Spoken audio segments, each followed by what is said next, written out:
au niveau international. Nos employés seront motivés et fiers de contribuer à l'essor de la ville. Ils deviendront des acteurs de changement et seront synonymes de fierté. Montréal se comportera comme une métropole. Nous représentons le poumon économique du Québec. Nous sommes la plaque tournante, le tremplin, le passage obligé pour faire partie des grands de ce monde.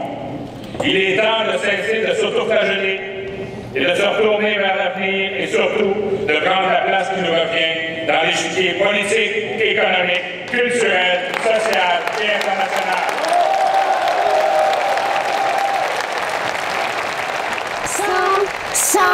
Sans jours à l'hôtel de ville. Sans jours à l'hôtel de ville. Avec le maire Coderre.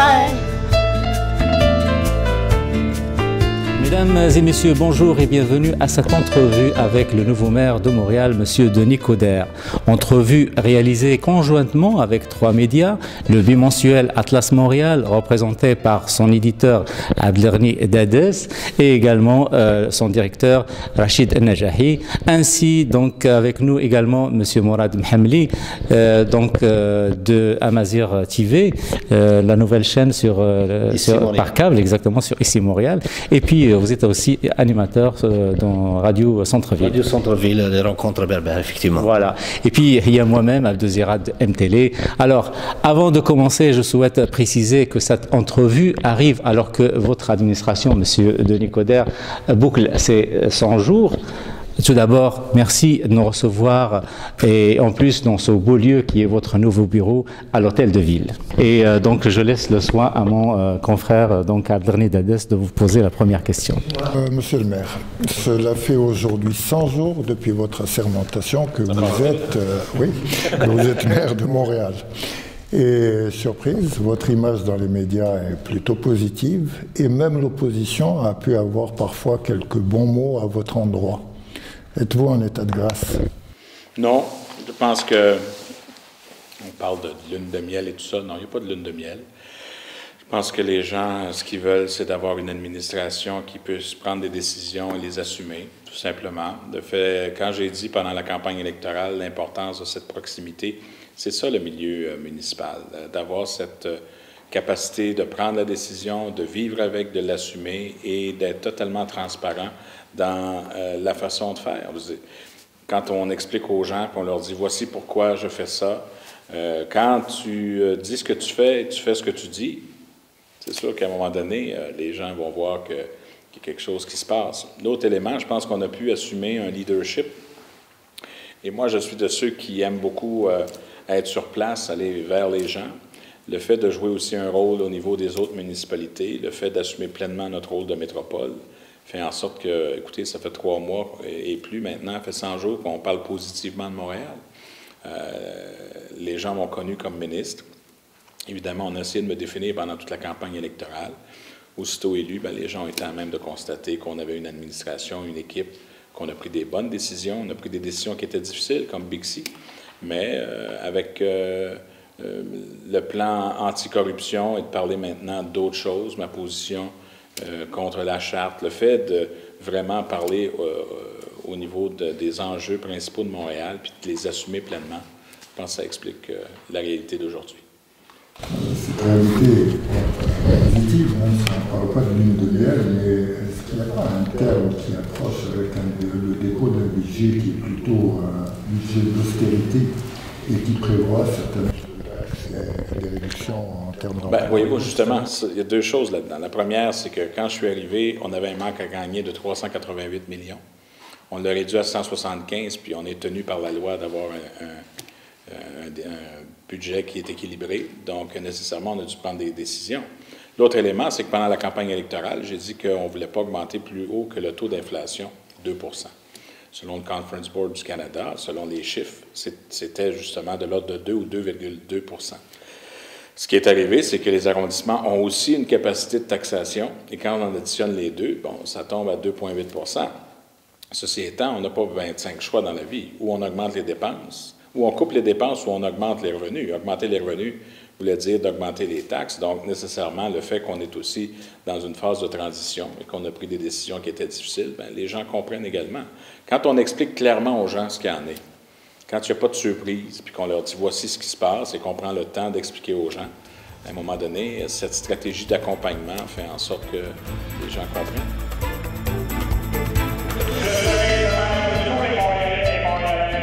Avec les qualités et mes défauts, mais sachez avant tout une chose. Quand je serai là, c'est pour le citoyen d'abord. Montréal, c'est mes collègues, je deviens incontournable. Vive Montréal! Monsieur le maire, plus précisément, selon vous, quels seraient vos principaux projets dans votre premier mandat?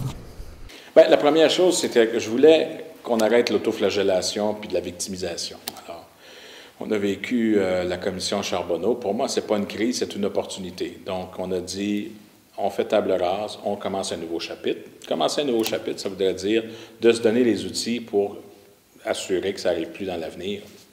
Donc, la création du poste d'inspecteur général, le fait qu'on travaille aussi de façon avec un nouveau directeur général, qu'on mette de l'avant un département de performance organisationnelle, une réforme administrative en profondeur, parler de ville intelligente, donc l'utilisation des technologies d'information nécessairement amène par les données ouvertes une plus grande transparence, la web diffusion que j'ai continué au niveau du comité exécutif. Écoutez, à un moment donné, on peut passer à d'autres choses. Donc, en ayant déjà sur le plan administratif une personne dont le rôle est de mettre le doigt sur quelque système que ce soit et avoir une capacité de réaction et qu'il y ait des conséquences, mais qui puisse travailler aussi en amont, donc de façon préventive. Ça me permet de dire, bien, maintenant, on va passer à d'autres choses. Passer à d'autres choses, c'est le développement économique, c'est ma lutte contre l'itinérance, c'est la réalité Bixi, investir et s'investir davantage par la suite au développement durable et au niveau des transports collectifs, mais c'est vraiment d'assurer qu'il puisse y avoir des services de proximité à la population. Tout ça dans un contexte de leadership où on doit nécessairement assurer notre rôle, prendre notre place et être un fer de lance pour l'ensemble des municipalités, pour être ce contrepoids face aux autres ordres de gouvernement, que ce soit au niveau de Post Canada, le pont Champlain, que ce soit au niveau des régimes de retraite qui nous coûtent 600 millions de dollars cette année. On est passé en 2002 à 130 millions à aujourd'hui à 600 millions, puis ça augmente de façon exponentielle. Ce contrepoids politique va servir davantage aussi les intérêts de la population et des citoyens, parce qu'à ce moment-là, vous avez une force de frappe, et puis mon alliance avec Régis Labombe à Québec, avec l'Union des municipalités du Québec, le fait que Montréal va faire partie aussi de l'autre Fédération québécoise des municipalités. On ne dit pas juste qu'on représente 50% de la population et des emplois. On l'assume et on le fait d'une façon, je dirais, beaucoup plus inclusive dans un contexte de partenariat où tous ceux et celles qui travaillent dans ce même sens fait partie de la solution. Donc, c'est ça le changement, je dirais, le fait que je viens du gouvernement canadien et le fait que je suis député fédéral, j'ai fait ni provincial ni municipal. Je n'ai pas le nez collé sur la vitre, comme on dit chez nous, là. Donc, j'ai une approche beaucoup plus macro qui me permet justement de voir l'ensemble de la situation autrement. Vous avez du recul pour... C'est le mot que je cherchais. Il va falloir faire preuve de leadership. Un leadership pragmatique, responsable parce que les moyens sont limités. Et ceux qui me connaissent savent que quand j'ai pris une décision, je m'attends à avoir des résultats assez rapidement. Dans le même sujet, il y a un nouveau genre de relation entre Montréal, qui n'est plus enfermé dans son superbe isolement insulaire. D'une part, où en sont justement ces échanges avec les autres municipalités du Québec, avec le gouvernement provincial et le gouvernement fédéral à venir. Et puis, comme Montréalais, qu'est-ce qu'on a gagné de cette ouverture sur les autres institutions, les autres paliers de gouvernement? Saint-Basile, Laval ou Longueuil ou Mirabel. On ne définit plus le monde par continent ou par pays, on le définit par métropole, par ville. Alors moi, ma compétition, c'est Paris, c'est Madrid, c'est Barcelone, c'est New York, c'est San Francisco. Donc, on a tout intérêt à laisser tomber les esprits de clocher. Et même de façon insulaire, il faut redéfinir notre façon de faire, parce que moi, je n'identifie pas les citoyens de façon territoriale, en disant c'est le West Island, c'est l'Est de Montréal, c'est dans telle place, il y a telle ou telle personne. Le fait de travailler de façon inclusive et de dire nous sommes une métropole, puis on doit l'assumer. Quand on parle en termes de développement économique, bon, on va avec Royal Air Maroc, on est à Rabat, puis on va amener des investissements. On ne leur dit pas venez juste à Montréal, on dit venez dans le Grand Montréal. On ne dit pas allez pas dans telle ou telle municipalité. On dit venez à Montréal. Il peut avoir un investissement qui va refléter sur l'ensemble de la métropole et tout le monde va être gagnant. Donc cette approche, je dirais métropolitaine, est peut-être un changement drastique dans l'approche, je dirais, de mes prédécesseurs. Même encore, l'opposition me parle disant que je suis le maire des banlieues, j'en ai que pour les autres régions. Mais la réalité du 21e siècle, c'est justement de ne pas avoir cet esprit de clocher. Il faut s'ouvrir et ça va augmenter le rayonnement et qui va amener beaucoup plus d'investissement. Alors quand vous êtes, on peut être fier de ce que nous sommes, d'où on vient. D'un autre côté, on doit aussi s'assurer qu'on envoie comme message, quand on parle de Montréal, même quand vous êtes dans d'autres pays, les gens disent Montréal, Ville olympique et tout ça. On ne parle pas d'autres municipalités, là. On dit ça comprend tout. En travaillant de cette façon-là. Je pense que même au niveau du Québec, même au niveau du Canada, le fait de dire maintenant, on est la deuxième plus grande ville au Canada et je vais assumer pleinement notre rôle d'est en ouest, puis le nord évidemment, envoie une nouvelle donne importante qui va amener des investissements supplémentaires puis un poids politique encore plus fort pour Montréal. Donc, Québec joue pleinement son rôle en ayant un Montréal fort. Au fait, si jamais vous faites confiance à mon équipe, je vous promets dès maintenant que jamais vous allez m'entendre dire « je n'étais pas au courant ».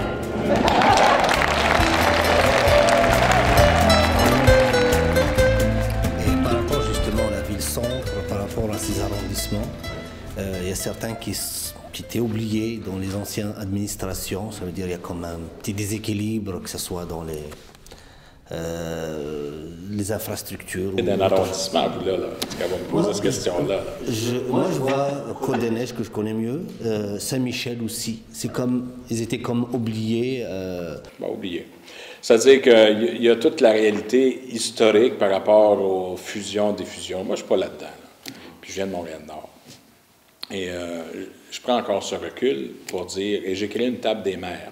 4 fois par année, les maires des arrondissements, avec votre humble serviteur, se réunissent et on va travailler de façon politique pour qu'il y ait une meilleure coordination. Vous savez, aujourd'hui, c'est plus la game, là, c'est plus centralisation versus décentralisation.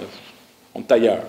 C'est cohérence et efficacité. Donc, en parlant d'un département qui va mettre l'accent sur ce qu'on appelle en anglais le benchmarking, donc la performance organisationnelle, la paramétrisation, s'assurer que, dans le fond, quand vous pensez avant tout aux citoyens, si 70% du travail se fait dans les arrondissements, donnons les moyens à cet arrondissement, aux arrondissements pour faire le travail. L'esprit de clocher d'une municipalité, c'est la même chose qu'au niveau des arrondissements. On est une grande ville. On peut travailler de façon efficace tout en s'assurant que là où se passe le service, les gens peuvent avoir les outils pour le faire. C'est la même chose pour la mise à niveau au niveau des infrastructures. C'est la même ville.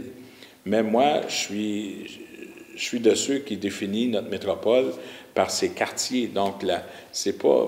Si je dis au niveau de la charte que intégration ne veut pas dire une uniformité, c'est la même chose pour la définition de ma métropole par rapport à ses arrondissements. Vous avez une couleur, vous avez une saveur, vous avez une façon de faire. Et quand vous mettez tout le monde ensemble, c'est ce qui fait la magnifique métropole plurielle, multiculturelle, culturelle comme telle, et puis même en termes entrepreneurial.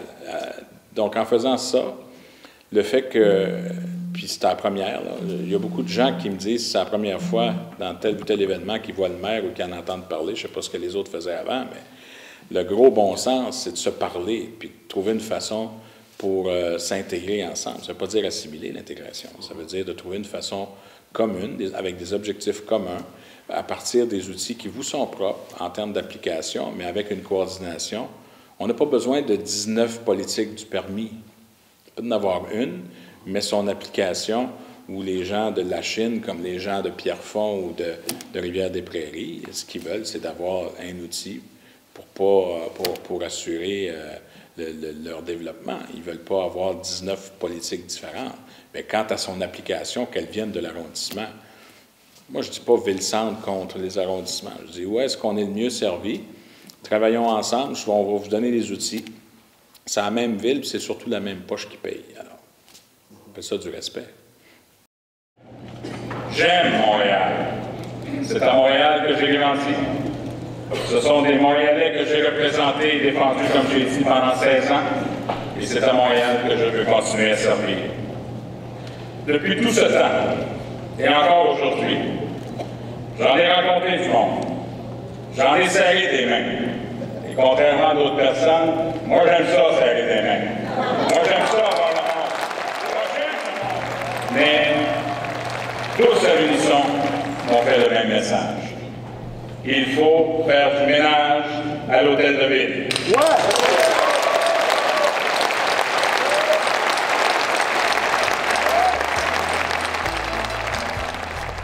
Monsieur le maire, j'ai une question qui est un peu incontournable, vu le... Soyons incontournables.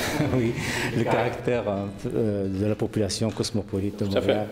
Et puis, par rapport aussi au débat qui est en cours, j'aimerais savoir où en est votre promesse et la promesse de l'équipe de Denis Coderre par rapport à l'intégration des communautés d'origine diverse. Je pense que le fait que j'ai pris position comme je prends position démontre à quel point j'ai cette sensibilité parce que c'est la réalité. Deuxièmement, j'ai demandé dans la réforme administrative qu'on puisse s'assurer, parce que dans tout ça, c'est une question d'emploi. La dignité passe par l'emploi, passe par le logement, assurer la représentativité. Donc, c'est de trouver le moyen d'être représentatif, parce que vous allez avoir une population qui va être de plus en plus active si elle se sent bien représentée. Donc, il faut aussi qu'il y ait une représentativité. Donc, on travaille en ce sens-là. Déjà, je vous dirais qu'en termes d'emploi au niveau de la ville, on reflète à 30 %, ce qui était les normes. Mais je veux plus d'action. Mais ça va se faire aussi par une plus grande présence, ça va se faire par un plus grand dialogue, une plus grande participation de l'ensemble des communautés, notamment la communauté maghrébine qui est un des piliers de notre fondation même de la ville. Je veux dire, il y a eu des cycles migratoires et tout ça. Si on veut préserver, tant au niveau des travailleurs qualifiés qu'au niveau même linguistique, je veux dire, on va aller chercher des gens qui viennent aussi de milieux où il y a une certaine francophonie. Donc, comme ancien ministre de l'Immigration, c'est facile pour moi. Je ne vais pas me poser des questions, mais il faut que les babines suivent les bottines, ou que les bottines suivent les babines. Il faut s'assurer qu'on a beau en parler, mais il faut le démontrer concrètement. Et concrètement, on va s'attendre, parce que vous avez un petit peu répondu à ma question, j'allais en venir. Bienvenue tous les deux. Et concrètement, est-ce que... Concrètement, c'est l'emploi. Concrètement, c'est de s'assurer qu'en matière de logement abordable, logement social, qu'il puisse y avoir aussi la part. Concernant que, pour moi, les communautés, ce sont de magnifiques ambassadeurs pour raffermir des liens, tant sur le plan politique, social qu'économique. On est une ville diversifiée. On définit notre métropole par sa diversité. Il faut nécessairement que dans toutes les politiques, que ce soit en termes de fidélisation, en termes de logement, mais encore une fois, mon rôle, c'est d'être un facilitateur, c'est de créer l'environnement propice à. Il faut, je pense que 2014, il faut aussi mettre l'accent beaucoup sur la création de la richesse, donc amener des investissements, des investisseurs ici. On va avoir le 375e en 2017, le 50e de l'Expo, puis le 150e de la Confédération. On ne peut pas croire qu'on n'a pas là-dedans assez d'outils ou de façon de faire pour qu'on puisse justement démontrer cette diversité, puis ce caractère pluriel qui fait la force de la définition même de notre métropole. Monsieur le maire, vous l'avez dit tout à l'heure, il y a quelque chose qui change à Montréal, mais pas uniquement à l'hôtel de ville. Il y a un certain nombre de groupes d'action citoyenne qui se constituent dans divers arrondissements. Qu'est-ce que vous pensez de cette résurgence du sens de la citoyenneté? C'est une plus-value. La force d'une métropole est directement liée avec la force de ses citoyens. On a toujours été très cynique envers la participation dans les ordres de gouvernement, notamment au niveau municipal. Je pense qu'il est sain parce que c'est le gouvernement le plus près des gens. Il est sain que les citoyens, autant je crois à la démocratie représentative, autant je crois à la participation pleine et entière de la citoyenneté. Et d'avoir, que ce soit les réseaux sociaux, par la ville intelligente, d'avoir cette capacité de voir ce qui se passe et de réagir immédiatement par rapport à tel ou tel dossier, je pense que c'est sain. Tout ça doit être fait évidemment de façon équilibrée, dans le respect et dans la dignité. Mais pour moi, c'est toujours une plus-value de voir des citoyens. Regardez, je suis aussi maire de l'arrondissement de Ville-Marie, donc j'ai à gérer tout le centre-ville. Nécessairement, on a des enjeux qui sont clairs en termes de densité, en termes d'itinérance, en termes de choses aussi importantes que la gestion du bruit, la collecte des services et tout ça. D'avoir de plus en plus de gens qui participent dans les arrondissements. Pour moi, c'est bon. Et le fait que ça soit aussi web diffusé, la ville intelligente, en anglais, on dit « Smart cities bring smart citizens ». Ça veut dire que vous allez avoir de plus en plus de gens qui vont participer à l'effort collectif et ça va nous permettre justement d'être plus efficaces et d'être plus représentatifs face à leurs demandes et aux enjeux. Montréal a besoin de se prendre en main. Et on va le faire rapidement, ayant toujours en tête l'intérêt du citoyen. On paie des taxes, puis il faut qu'on en ait pour notre argent. Et pour ça, on va développer nos actions en misant sur une ville intègre, transparente, une ville efficace, une ville créative et une ville pour tous. Je vais vous parler d'abord de la ville intègre. J'en ai parlé depuis le début, mais il faut prendre des moyens concrets dès notre arrivée à l'Hôtel de Ville pour redonner confiance aux Montréalais. Pour ça, nous allons créer un poste important, le poste d'inspecteur général. Ce sera quelqu'un de complètement indépendant. On va complètement dépolitiser, même au niveau de la perception, la politique d'achat et la politique d'octroi des contrats. Cette personne-là sera nommée par le Conseil de Ville. Ça, c'est concret. L'inspecteur général ne sera pas là pour se rapporter au maire, ni au directeur général, ni au comité exécutif. Ça va être une personne indépendante qui va non seulement avoir un pouvoir d'enquête, pas juste basé sur une plainte, mais va avoir un pouvoir d'enquête de façon inopinée, avant, pendant et après l'octroi d'un contrat. Et ça, c'est important à mon avis. Monsieur le maire, comment vous voyez Montréal dans 4 ans?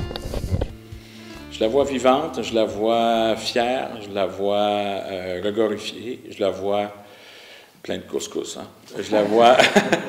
non, mais je la vois passer à une autre étape. Je la vois fière.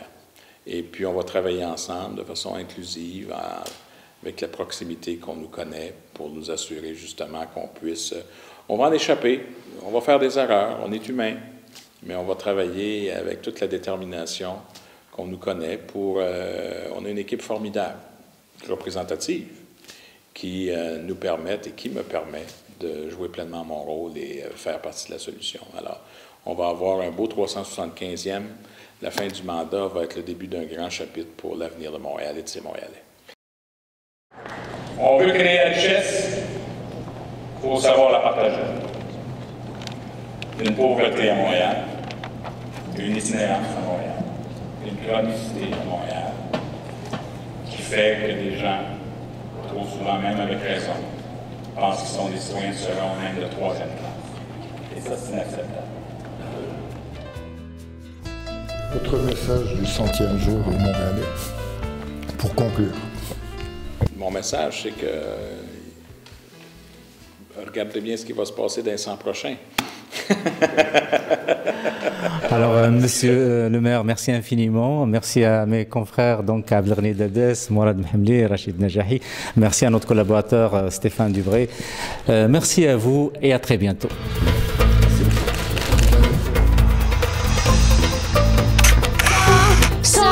100 jours à l'hôtel de ville, 100 jours à l'hôtel de ville, avec le maire Coder.